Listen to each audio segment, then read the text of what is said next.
Y los candidatos que se encuentran en la recta final de las presidenciales tienen como objetivo convocar a un electorado que no se sintió motivado en la primera parte tan siquiera a ir a votar, a un electorado que no encontró viabilidad en las propuestas de 16 aspirantes y que prefirió el nulo o el blanco, a una población que no quiso votar por ellos en primera instancia porque prefirió respaldar a otras opciones.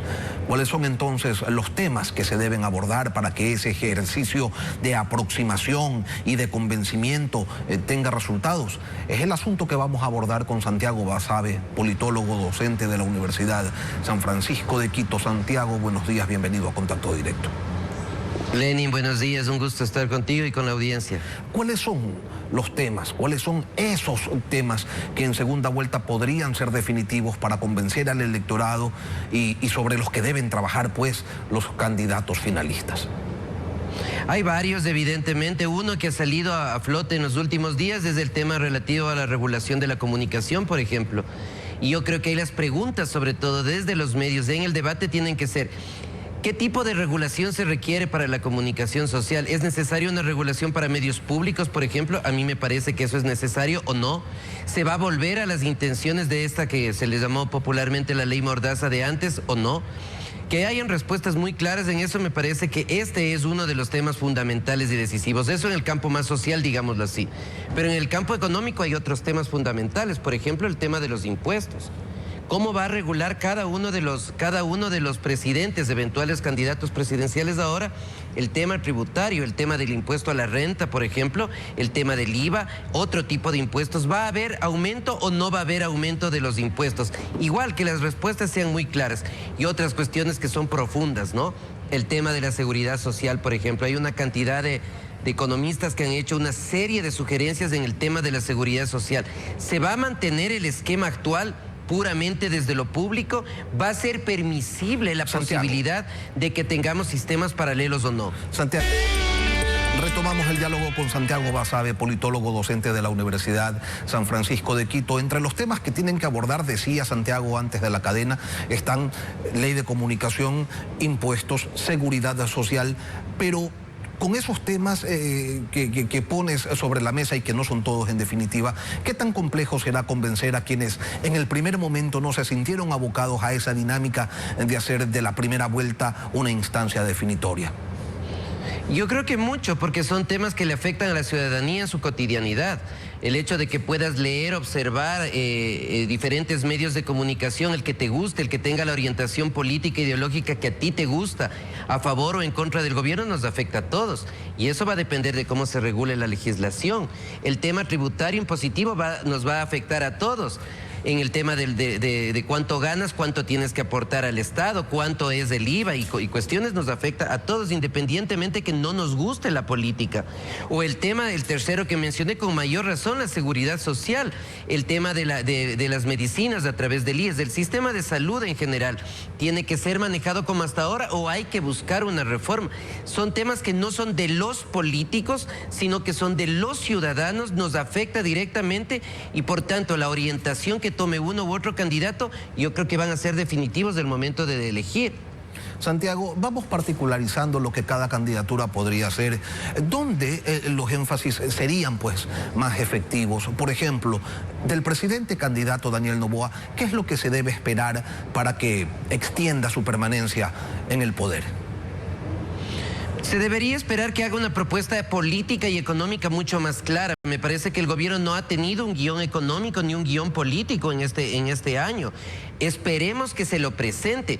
No hay una línea de ruta en ese sentido, a diferencia de la Revolución Ciudadana, que sí tiene un programa económico y político muy claro, que nos puede gustar o no nos puede gustar. Tenemos los 10 años del expresidente Correa para valorar, pero lo tiene. En el caso de Noboa me parece que esa es una gran deficiencia.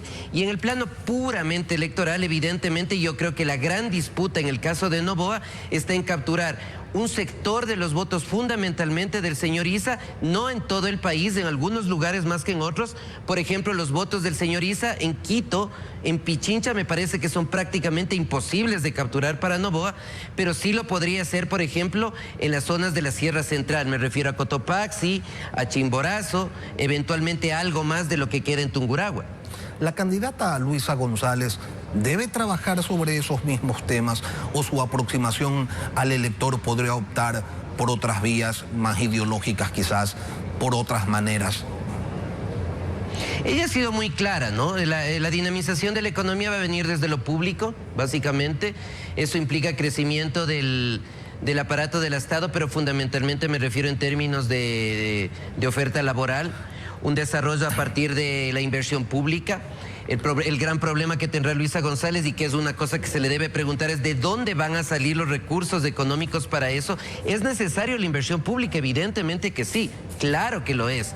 Pero el tema es que el país no tiene recursos ahora. En el caso de un gobierno de Luisa González, yo creo que los acercamientos con el Fondo Monetario y con los multilaterales van a ser más difíciles de conseguir. La relación con los Estados Unidos va a ser mucho más tensa. Sí, Santiago, entonces ahí la pregunta es, ¿de dónde viene la inversión? Pero eso es lo que ya está planteado, eso es lo que ya se sabe y eso es lo que ya le permitió a ella tener la votación que tuvo.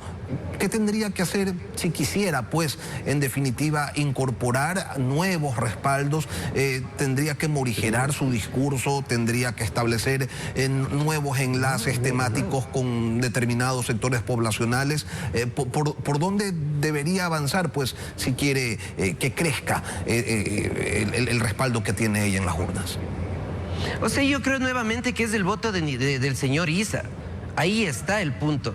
El problema que va a tener en ese aspecto Luisa González es que no necesariamente todo el voto o buena parte del voto de Pachacutic va a girar hacia ella. Ayer hubieron unas declaraciones muy interesantes en el sentido de la connotación política del señor Quispe, dirigente histórico de Pachacutic, señalando las distancias fuertes que debería mantener la votación indígena y la votación de Pachacutic respecto a Luisa González. Pero yo creo que en términos generales, el gran empuje que podría tener ella, que no sé si lo vaya a asumir, es marcar cierta distancia, no un rompimiento evidentemente, pero cierta distancia con lo que fue el gobierno del expresidente Correa. Es decir, plantear cuáles son los puntos que no estuvieron bien en el gobierno del presidente Correa y que ella va a enmendar en ese aspecto para dar una visión mucho más fresca de su candidatura.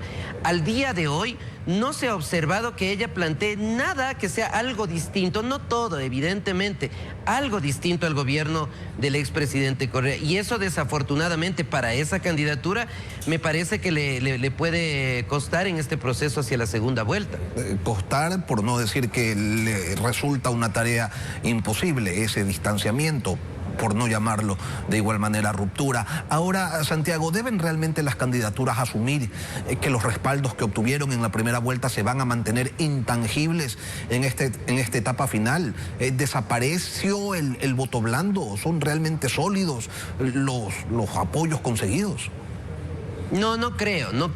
Yo creo que hay un apoyo fuerte de la Revolución Ciudadana, alrededor del 35%, y eso se va a mantener, y veo muy poco probable que eso cambie. Pero la Revolución Ciudadana ha tenido 10 puntos adicionales en esta primera vuelta, que no es un voto leal a la Revolución Ciudadana. No es que han crecido en votación. Ese 10% adicional al 35% es un voto de rechazo al presidente Noboa. Gente que ha dicho, yo soy contrario a la Revolución Ciudadana, pero me parece que el gobierno de Noboa ha sido aún peor que la Revolución Ciudadana y por eso le voto. Ese porcentaje eventualmente podría cambiar en estos 2 meses, en estas pocas semanas. No va a ser muy fácil que lo haga de ninguna manera, pero quizás el gobierno de Noboa tendría alguna posibilidad de restar un poco de esos votos. Y del lado de Noboa me parece que mayoritariamente no son votos fuertes, leales, de mediano o largo plazo. Hay un porcentaje de gente que cree en el gobierno de Noboa, desde luego, pero hay otro porcentaje que también creo que es importante, que vota por él en función de no hacerlo por la Revolución Ciudadana. ¿Este voto puede disminuir de Noboa en estas semanas? Posiblemente sí. Cualquier error del gobierno puede restarle un voto, como también cualquier acierto puede incrementar su posibilidad. La desventaja que tiene Noboa respecto a González en este momento es que puede cometer más errores que se cometen por estar en el poder ejecutivo. En este caso, que González, para fortuna de ella, no tiene un motivo de preocupación. Entonces, mientras González solamente puede crecer, básicamente, Noboa podría crecer, pero también podría restar votos. En esta segunda vuelta, Santiago, veremos un enfoque hacia la microcampaña, hacia campañas regionales, con enfoques locales, una campaña de causas. Yo creo que es una campaña de puerta a puerta, Lenin. Hay que conseguir votos y cada voto cuenta ahora mucho más que en otros momentos. Apenas hay un 10% de votos en disputa, el resto ya los tienen ellos. Y me parece que esos votos, sobre todo pensando en el señor Issa, que es el gran elector, digamos, a distribuir, en ese sentido, se lo tiene que ganar caminando, se lo tiene que ganar estando en las poblaciones, se lo tiene que ganar viendo el candidato a la gente y la gente viéndole al candidato. Y esto está, vuelvo a repetir, me parece fundamentalmente en la Sierra Central. Si los dos quieren conseguir esos votos, yo creo que van a tener que caminar y caminar mucho. Desde esa perspectiva, Santiago, no podría el presidente candidato darse el lujo de hacer solo campaña los fines de semana. Imposible, imposible. Me parece que el gran mensaje, uno de los grandes mensajes que puede dar el presidente de la República, tanto a ese electorado del señor Issa, que no es el de Quito, porque ese voto yo creo que viniendo de Issa está perdido para Noboa, pero sí en las otras provincias, e incluso en ese porcentaje que había señalado que votó por Luisa González en primera vuelta, es dar un mensaje cívico enorme que sería pedir la licencia durante el mes último de la campaña electoral. No solo porque tiene la obligación de hacerlo, no solo porque eso demostraría un ejercicio de civismo y fundamentalmente de democracia, sino porque le ayudaría a sus propios intereses, que son el estar 100% en la campaña electoral en la segunda vuelta, porque difícilmente, como tú bien lo decías, va a conseguir eso solamente dedicándose parcialmente en los fines de semana o en los momentos en los que no requiera su presencia inmediata a la administración del Estado. Santiago Basabe, docente de la Universidad de San Francisco de Quito, politólogo. Gracias, Santiago, por acompañarnos en Contacto Directo. Gracias a ti, Lenin, un placer. Buen día a la teleaudiencia.